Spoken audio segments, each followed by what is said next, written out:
ఈరోజు ఎంతో మానసిక వేదనకు గురయ్యి ఒక విధంగా ఈరోజు నాగ చైతన్యకు విడాకులు అవ్వడానికి కారణం కూడా కేటీఆర్ గారే. నేను ఓపెన్గా చెప్తా ఉన్నాను. మీరు ఎంక్వైరీ కొండా సురేఖ దొంగ ఏడుపులు దొంగ మాటలు మాట్లాడుతుంది.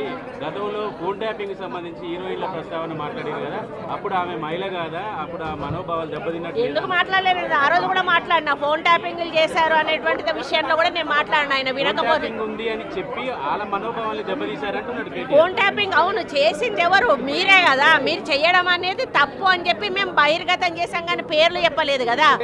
ఈ రోజు నేను చెప్తా ఉన్నా కదా, నాగ చైతన్య సమంత విడిపోవడానికి కారణం కేటీఆరే.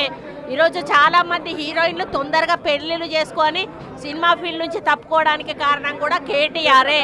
ఆయన ఆ రోజు మత్తు పదార్థాలకు అలవాటు పడి వాళ్ళను కూడా మత్తు పదార్థాలకు అలవాటు చేసి రేవ్ పార్టీలు చేసుకొని మదమెక్కి వాళ్ళ జీవితాలతో ఆడుకొని బ్లాక్మెయిల్ చేసి వాళ్ళను ఇబ్బంది పెట్టినటువంటి వ్యక్తి కేటీఆర్.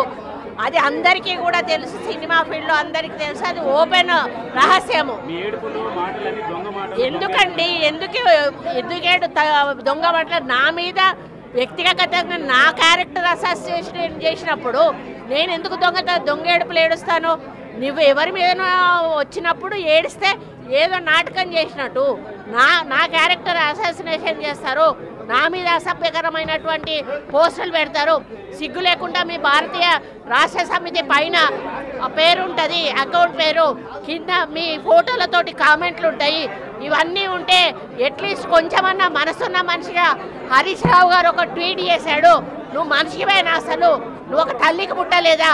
ఒక భార్యను చేసుకోలేదా? ఒక బిడ్డను కనలేదా? నువ్వు మనిషివి కాదా? పశువువా? నువ్వెందుకు రియాక్ట్ అవుతలేవు? మీ భారతీయ నువ్వు ఒక వర్కింగ్ కమిటీ ప్రెసిడెంట్గా నువ్వు రియాక్ట్ కావాల్సిన అవసరం ఉంది. అకౌంట్ మాది కాదని చెప్పాల్సిన అవసరం ఉంది. వాళ్ళ మీద చర్యలు తీసుకోమని చెప్పాల్సిన అవసరం ఉంది.